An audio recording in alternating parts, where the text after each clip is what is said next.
la formation politique du regretté Soumaïla Cissé, l'UR est plus que jamais ébranlée par des guerres de position depuis l'adhésion de l'ancien Premier ministre, Boubou Cissé dans la section de Djenné. Face à cette bataille interne à l'issue incertaine, l'un des vice-présidents, Mamadou Igor Diarra qui incarne les valeurs politiques du père fondateur du parti, se démarque du forcing et invite les cadres et militants à la cohésion pour mieux aborder les élections présidentielles de 2022. Les frondeurs et autres initiateurs d'une pétition pour exiger la tenue d'une conférence nationale extraordinaire du parti UR viennent de donner raison à votre hebdomadaire préféré '. L'alerte '. En effet, dans sa parution du mardi 6 juillet 2021 avait prédit le risque d'une implosion du parti. Il a été titré « l'UR entre gagner et imploser ». Et si rien n'est fait, le chaos sera inévitable puisque les démons de la division sont à l'œuvre et auront certainement raison des détenteurs des ambitions démesurées. Déjà, les compagnons de Soumaïla Cissé et des membres fondateurs du parti assistent impuissamment à un duel fratricide entre les deux camps pour le contrôle du parti dans le seul but de donner un vrai contenu aux ambitions présidentielles. Il s'agit du camp de Madamba Traoré et celui de Boubou Cissé. Si le premier revendique l'héritage de Soumaïla Cissé, le second bénéficie du soutien de certains cadres du parti qui sont aujourd'hui les porteurs de la pétition pour une conférence nationale extraordinaire. Cette fronde est dirigée par Guignan Coulibaly et Amadou Cissé Djadjiri avec la bénédiction de l'ancien Premier ministre Dibk. Il justifie la démarche par la présence du PR Salikou Sanogo à la tête du parti sur assurer l'intérim. Ils estiment que ce dernier ne dispose nullement la capacité nécessaire pour bien gérer le parti et le soupçonnent également d'être un homme de main de Madamba Traoré et même de la famille de Soumaïla Cissé qui ne serait pas favorable à la carte Boubou Cissé. Face à ces accusations sans fondement, la réponse du camp adverse ne s'est pas fait attendre. Les partisans de Madamba Traoré estiment que les porteurs de la pétition ne sont que des marionnettes au service de Boubou Cissé. Ceux qui se battent pour la conférence nationale extraordinaire ont un agenda caché. Ils veulent nous imposer l'ancien Premier ministre Boubou Cissé comme le candidat de l'UR.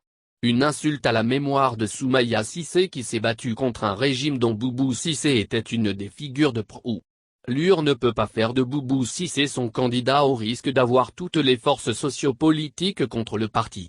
Les partisans de la conférence extraordinaire font un procès d'intention à Salikou Sanogo, qui est la caution morale du parti et neutre dans le combat pour le choix du candidat à la présidentielle dans la mesure où le parti dispose des principes de désignation de son candidat. C'est en ces termes qu'un cadre de l'UR nous a fait cette confidence après la réunion d'urgence du bureau national du parti tenue le 21 août 2021, au creux de Badalabougou. Alors que les deux camps se donnent en spectacle dans les journaux et sur les réseaux sociaux, Mamadou Igor Diarra, actuellement vice-président et très certainement le futur candidat de l'UR, opte pour le consensus, la cohésion et l'unité pour faire gagner le parti de la poignée des mains à la présidentielle. Comme pour dire aux protagonistes du jour de revoir les positions pour trouver le juste milieu. Selon lui, aucune victoire n'est envisageable dans la division. Seul un large consensus peut conduire la grande famille de l'UR à trouver la solution. Cela est un devoir non seulement pour les cadres du parti mais également pour toutes les personnes qui partagent la vision du père fondateur de ce grand rassemblement politique. Nul n'a intérêt à ce que le parti soit divisé.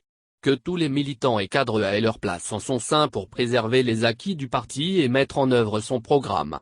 La solution pourrait être une conférence nationale tout court en lieu et place de celle extraordinaire qui divise déjà et cela pour permettre de corriger les nombreux dysfonctionnements et pourvoir les postes vacants si nécessaire, a conseillé Mamadou Igor Diarra. Espérons que ce cri de cœur de Mamadou Igor Diarra permettra aux deux camps d'aller à l'apaisement.